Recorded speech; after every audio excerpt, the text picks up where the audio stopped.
I'm a big collector. I like to have a little bit of everything. So right now I'm just kind of collecting mostly edibles, so fruits, vegetables that I plant yearly.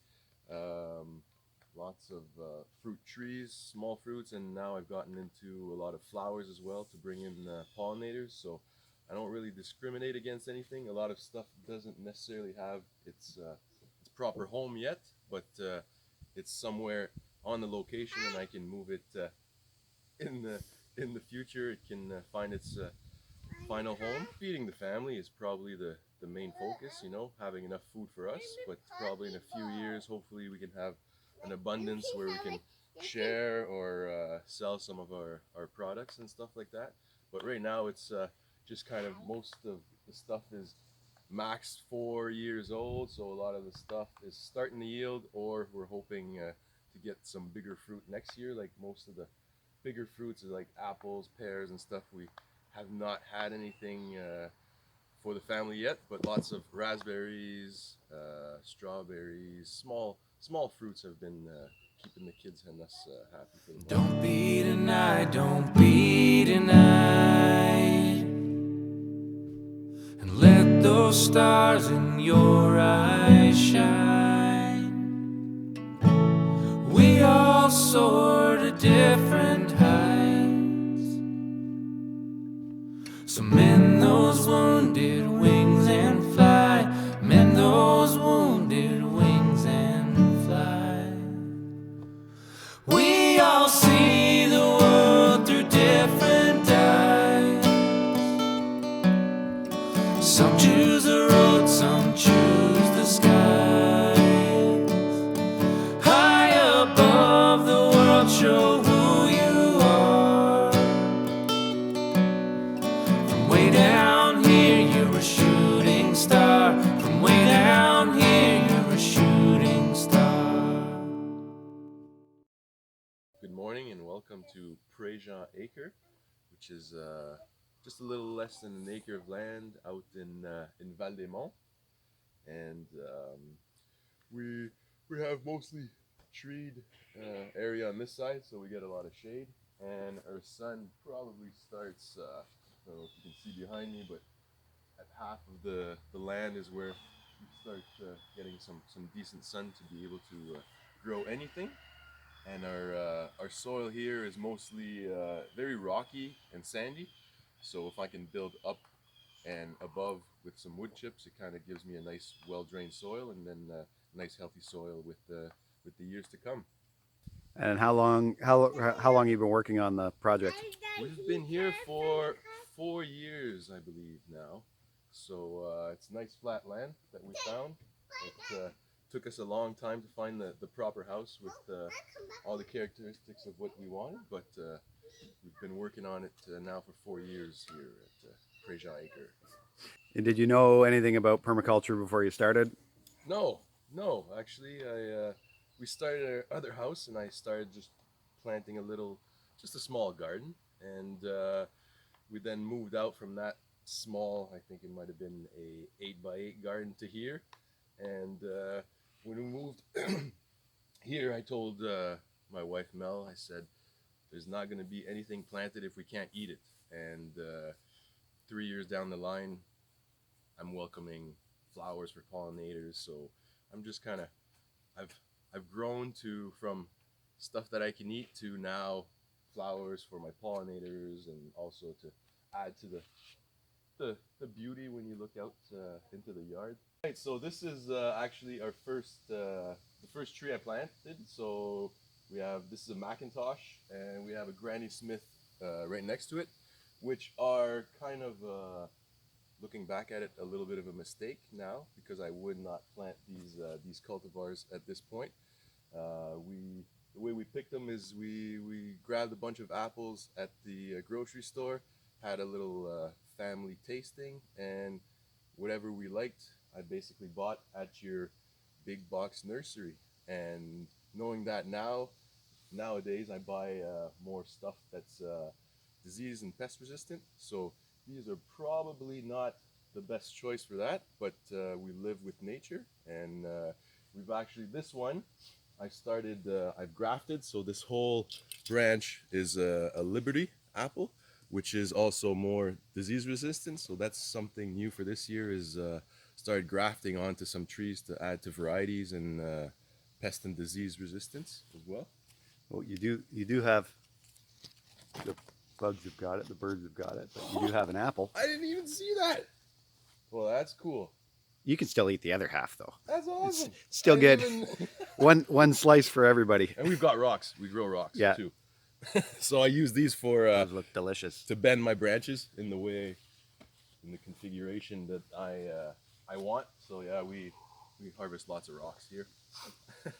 But I love to scavenge and kind of as you know, if I can have it for free, or if I can, I love planting seeds, doing cuttings, doing a lot of swaps as well, which is something I enjoy. I much rather swap something or get something off of a clone or something, as opposed to going to buy it at the nursery. It might take me 3 years more to attain the same product, but I get a lot more pride into it.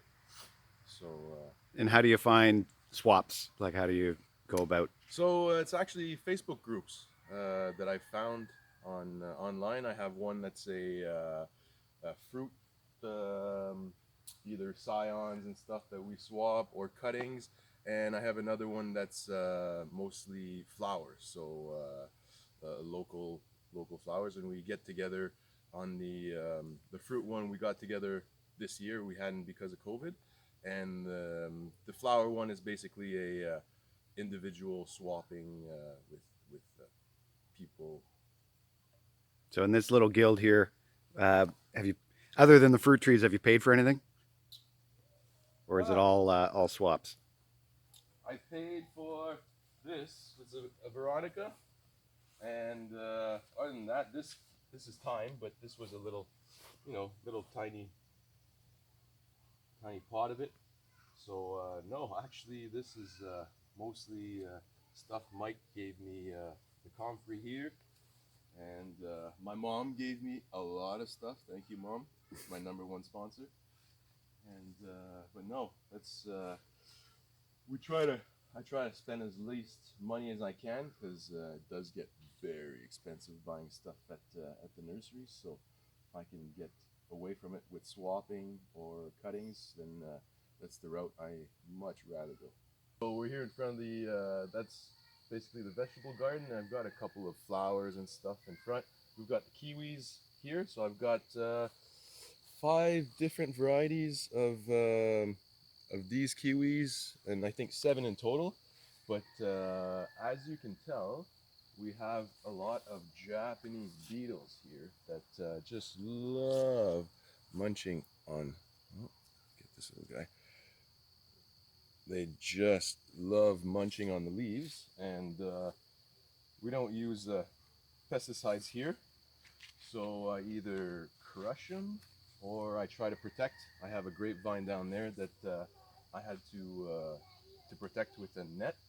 But I've also noticed that they really, really enjoy grapevines more than any other tree that I have. So I've been planting, I have 5 different grapevines around the lot, just to hopefully in the further years attract them more to the grapevines and kind of live with them, and give them food, and hopefully they stay away from stuff that will give us some food in the future.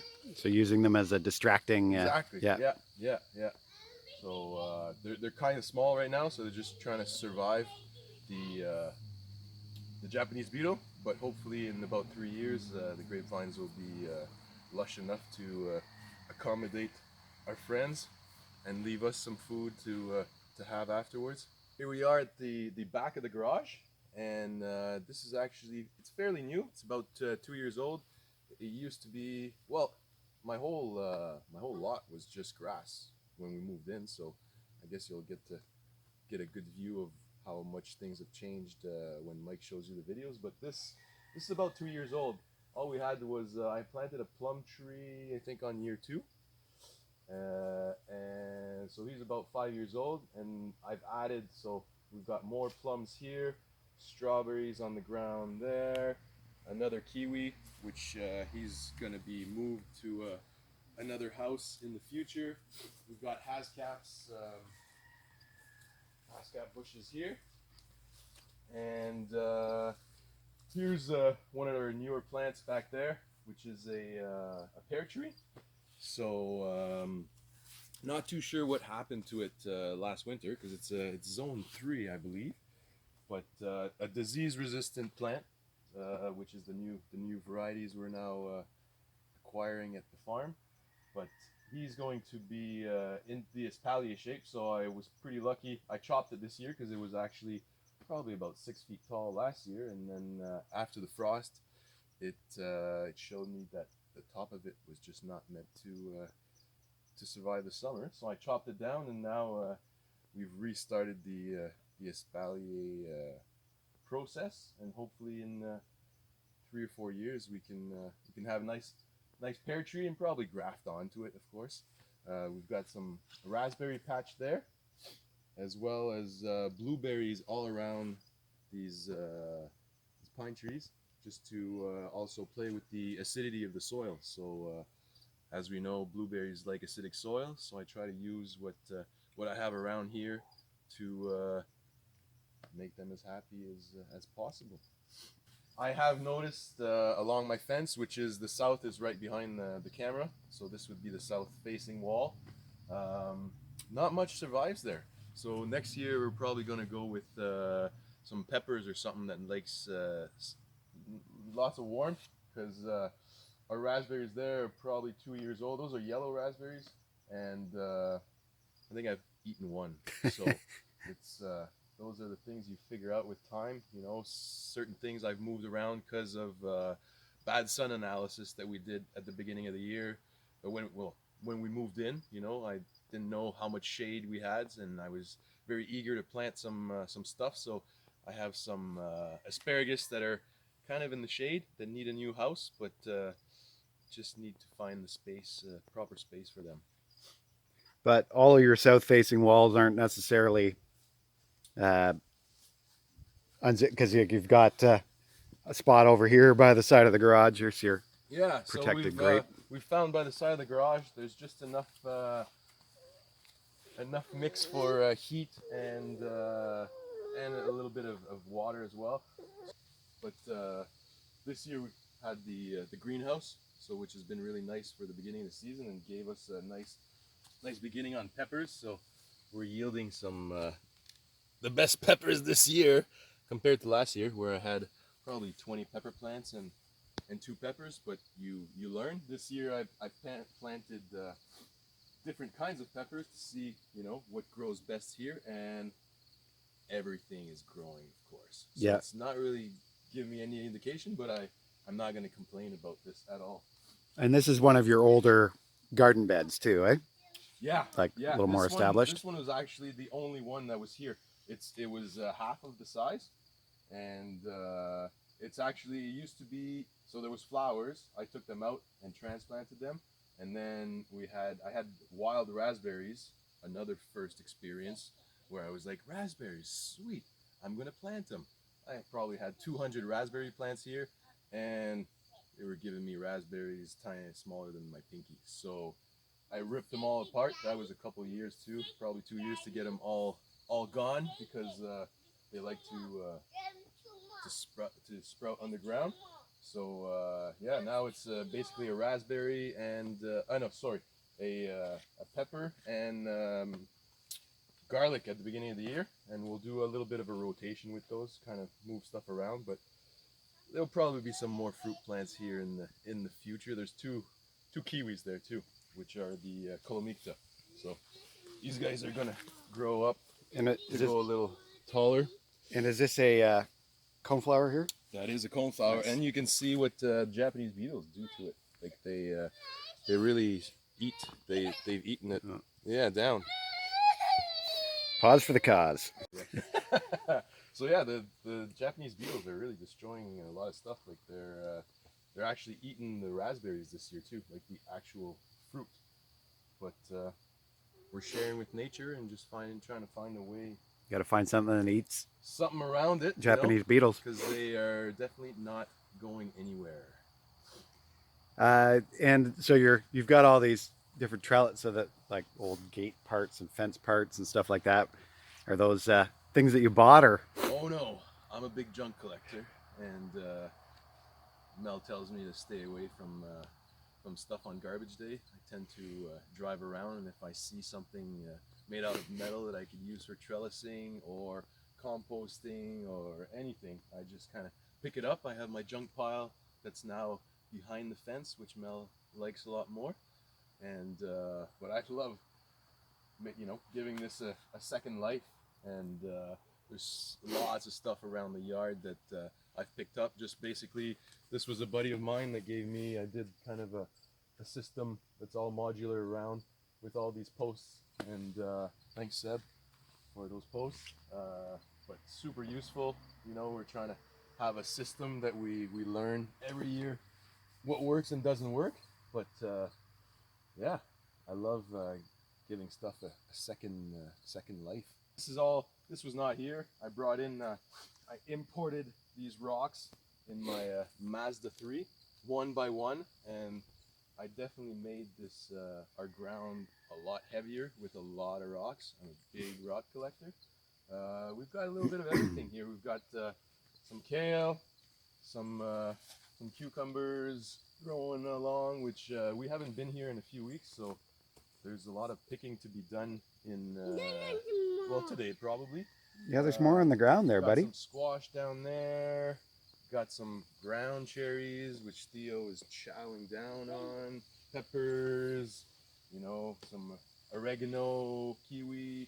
But this is what pretty much started, was the annual vegetable garden to start feeding us, and I quickly went from this to fruits and trees and shrubs and stuff, and now into flowers. So it's Plant it once, eat it forever. yeah.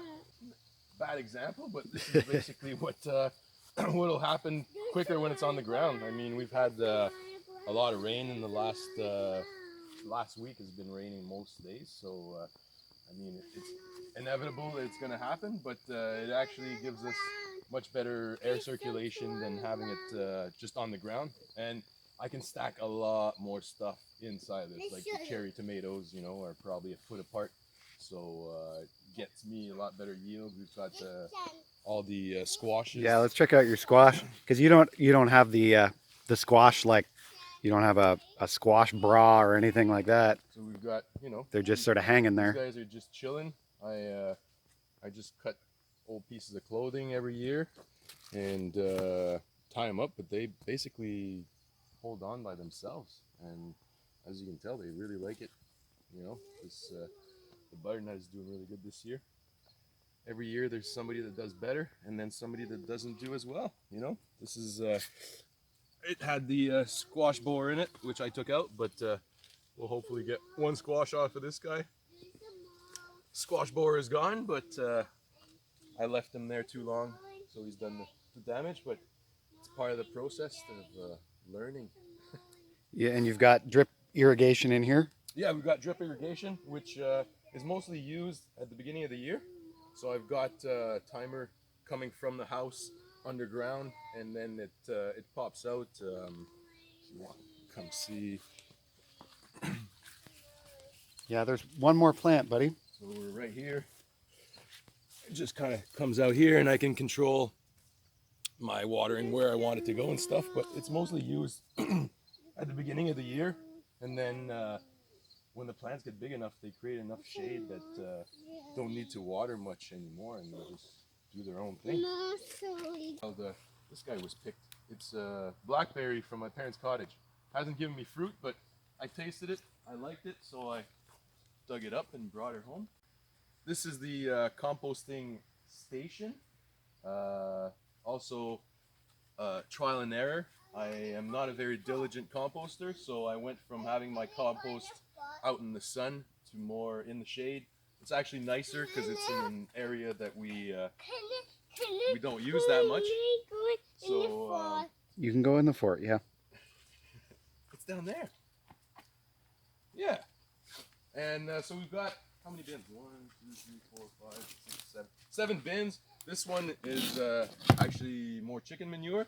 So this guy here, this is my nice neighbor. So this is the where I keep some chicken manure, and I like to do, since I'm lazy with my composting, and I've got 7 bins, is usually I will cut the lawn, or when it comes down to taking the garden apart, I'll put them in a bin, and I'll do kind of a lasagna. So put some green, put some brown. So I've got my leaves. I collect my leaves at the end of the year, and I just dump them all here. There was piles everywhere, and then I just kind of put them in the bins. Like this one, I put probably 2 days ago. Let's see if we can get some heat off this guy.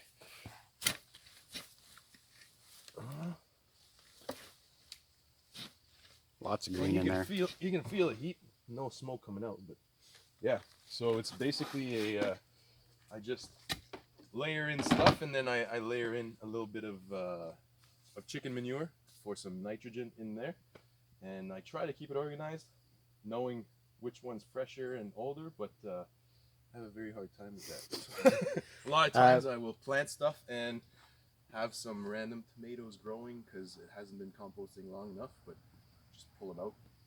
Or eat them. Yeah.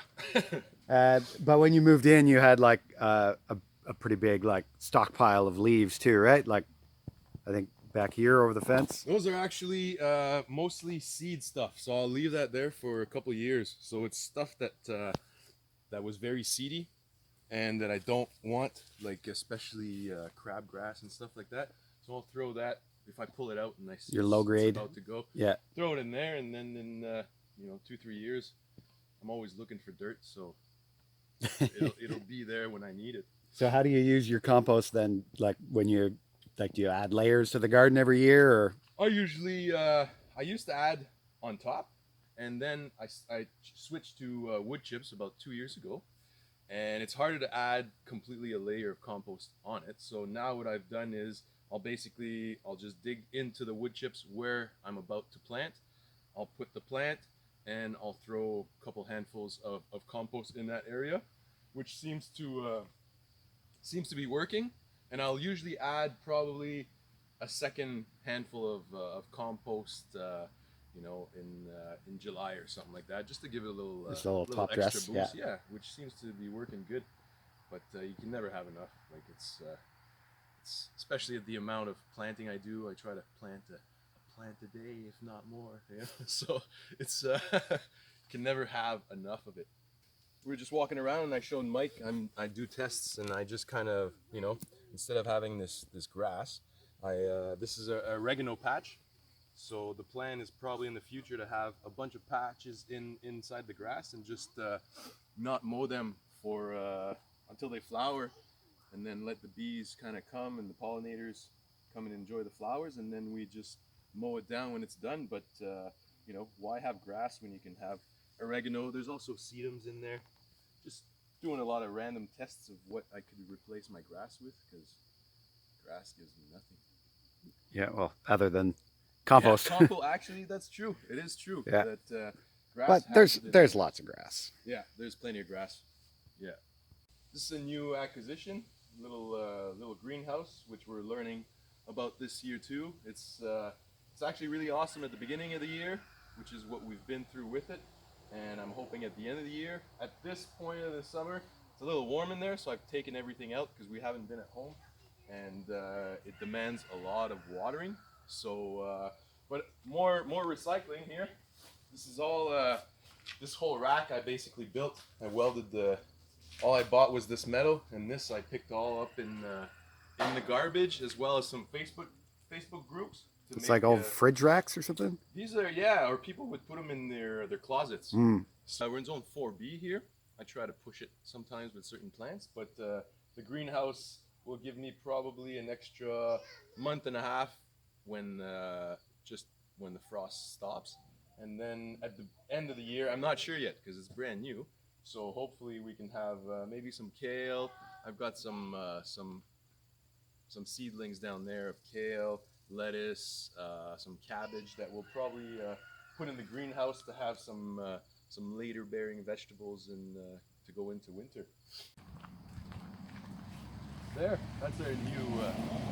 So this is about a year old. So there was absolutely nothing here, and a year ago, I started putting cardboard and some wood chips, and now there's over 50 plants in here, whether it's flowers or we've got some more Hascap varieties here. So we've got Hascaps, a Saskatoon berry, and currant cuttings that I put there, some gooseberries, and just another space to grow. And in between, I try to put some, some Egyptian onion, which is popping here actually really nicely.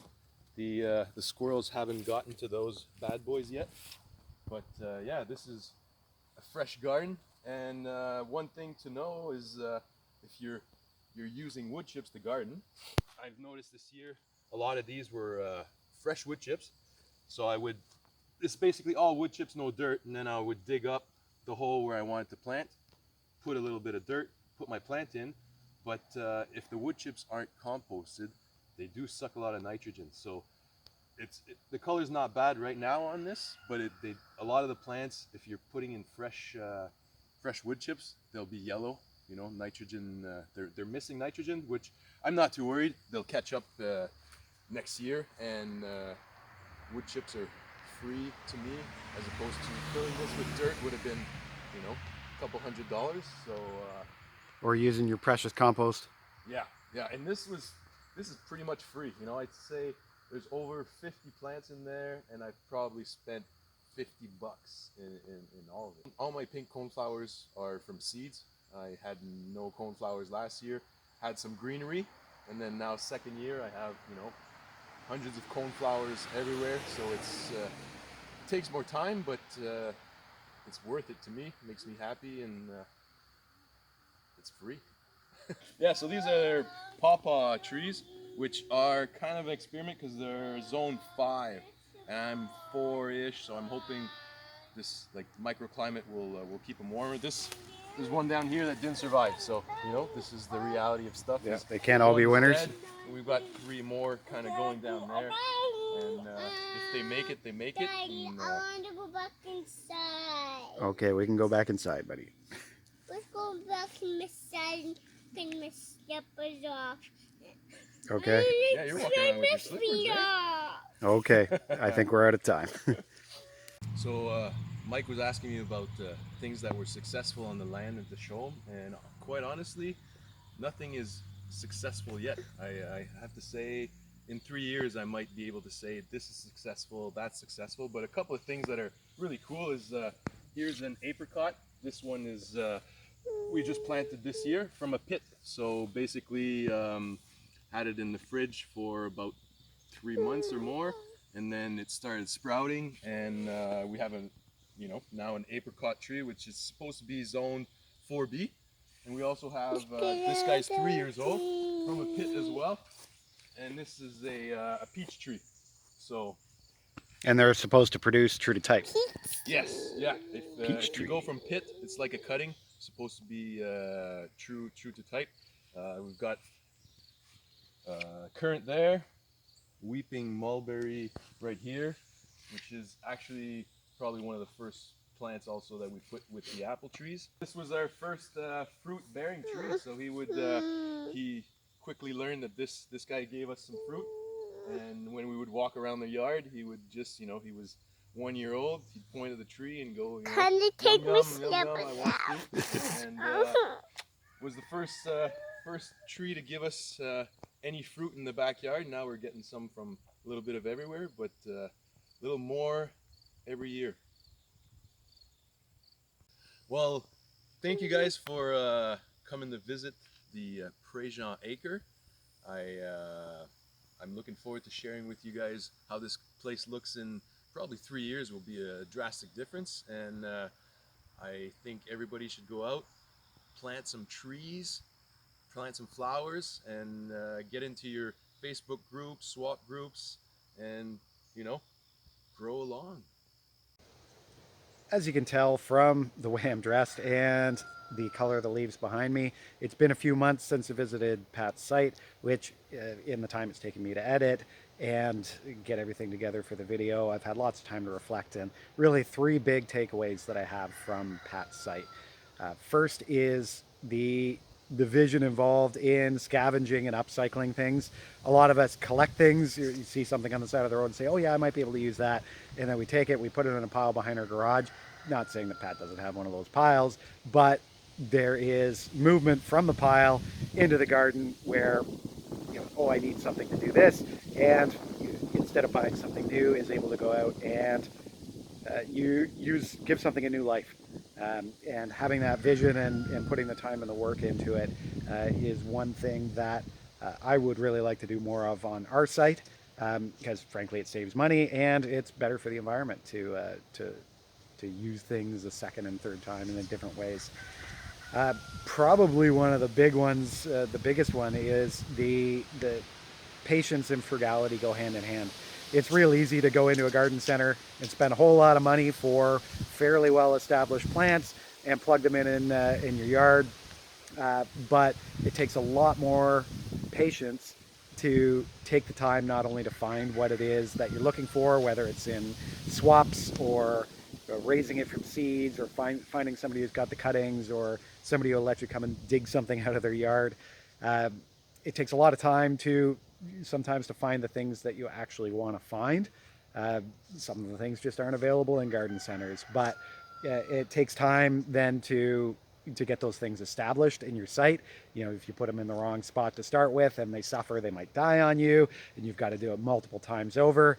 And really to get them to fill in and be in a position where you can either collect seed from them to propagate them, or take cuttings from them and propagate those, or divide them, and you establish a new plant, and it takes 3 years for it to get to the point, if it's in a good site, in a good spot that it's happy in. It takes 3 years to get it to the point where it's ready to divide out into 4 more plants. So to fill out a big space and to have the patience to have the vision in your head and still be willing to wait in order to do things in a more affordable way. It just goes to show that you can have a spectacular site without having to spend a whole bunch of money, and sort of getting off that consumer treadmill. And the third thing, my third takeaway, is the focus that a smaller site brings.